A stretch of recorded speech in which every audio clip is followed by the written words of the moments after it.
Voilà, bonjour et bienvenue sur la mécanique universelle. Alors, aujourd'hui nous sommes mardi 20 décembre et je vais faire une petite vidéo rapide euh, à partir de cet ouvrage. Et pourquoi donc ça serait... Voilà, Hegel.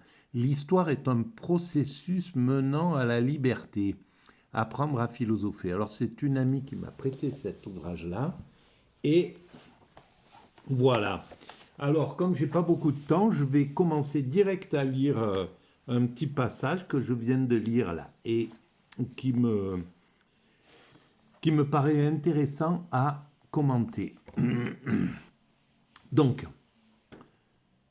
les positions de la pensée. C'est en page 103. Donc, je pense que c'était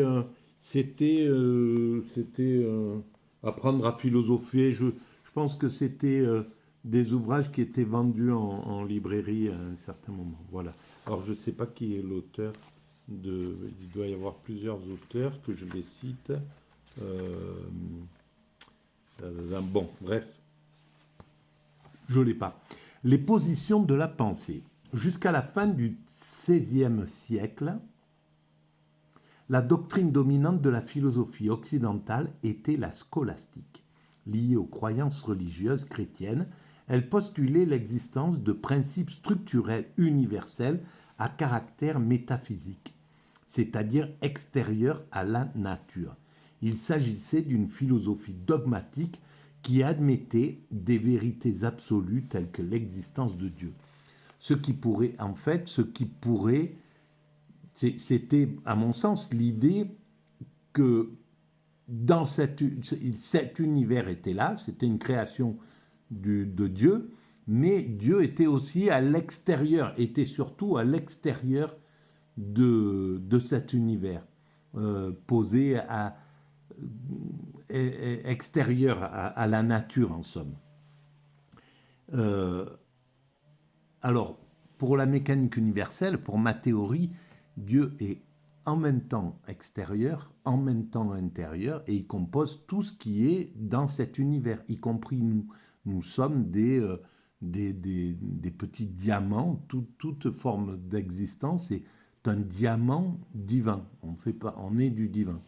Voilà, j'en parle dans une des dernières vidéos. Alors, cette approche fut bousculée au XVIIIe siècle lorsque Hume, après avoir analysé le fonctionnement et la portée de nos modèles cognitifs, rejeta la possibilité d'affirmer les dogmes de la pensée scolastique. Plus tard, Kant confirma les réserves de Hume et résuma la métaphysique et refusa la métaphysique. À la métaphysique le statut de science, car elle ne se penchait pas sur les phénomènes, l'objet de nos perceptions, mais sur les noumènes, la réalité sous-jacente aux phénomènes à propos de laquelle nous ne pouvons rien affirmer. Et c'est là où rentre en jeu la mécanique universelle. Parce qu'en fait, pour moi, c'est à travers la perception qu'on peut comprendre qu'il y a du divin, puisque c'est à travers l'extase qu'on prend conscience de ce qu'on appelle le divin, en somme. Qu'on l'appelle X ou... Voilà, le terme n'a aucun sens. Aucun terme ne décrit la réalité des choses senties, pressenties. Donc, on dit Dieu, mais voilà, on peut dire X, mais, ou le principe créateur. Mais c'est à travers l'extase, donc à travers un phénomène, à travers la perception, qu'on peut ressentir réellement ce que c'est que le divin. Et à partir de là, se poser la question pourquoi il y a un univers avec l'extase en prime à l'intérieur de cet univers, pourquoi il y a ces sensations d'extase, par exemple, entre autres, dans cet univers. Donc le principe qui a mis en œuvre cet univers a quelque chose à voir avec cette extase, forcément. Et s'il a quelque chose à voir avec cette extase, eh ben, les religions, dans ce qu'elles nous ont appris, ont raison, ce qu'elles disent de, de l'extase et justement de l'évolution de l'humanité vers l'extase, vers la fusion avec le divin, eh bien elles ont raison. Alors, pourquoi des religions auraient eu raison il y a déjà 2000 ans? D'où leur est venue ces intuitions aussi faramineuses, etc. Voilà comment je défends le truc de la mécanique universelle. Je continue. Hegel refusa la thèse kantienne, donc qui refusait justement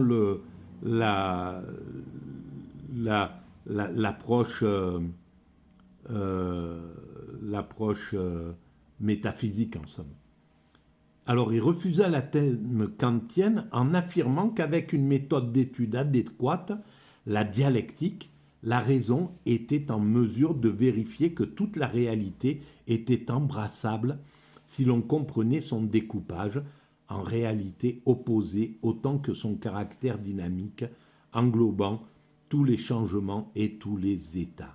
Et bien sûr c'est la dialectique en somme qui démontre que l'humanité a du sens, que si on prend le parcours de l'être humain, par exemple, nous étions des primates naturels, nous sommes des hommes constructeurs, nous sommes à un moment de cette évolution.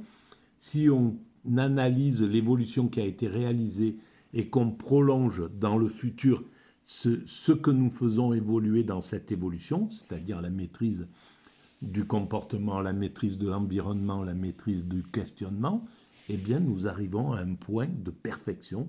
Et dans ce point de perfection, c'est la paix universelle, la fraternité, l'extase. Donc c'est quelque chose, c'est une finalité, c'est l'amour universel, c'est une finalité spirituelle, la finalité dont parle le judaïsme, dont parle, etc., toutes les grandes spiritualités. Voilà l'idée que je défends sur la mécanique universelle. Voilà, je vous remercie de cette écoute et puis à très bientôt.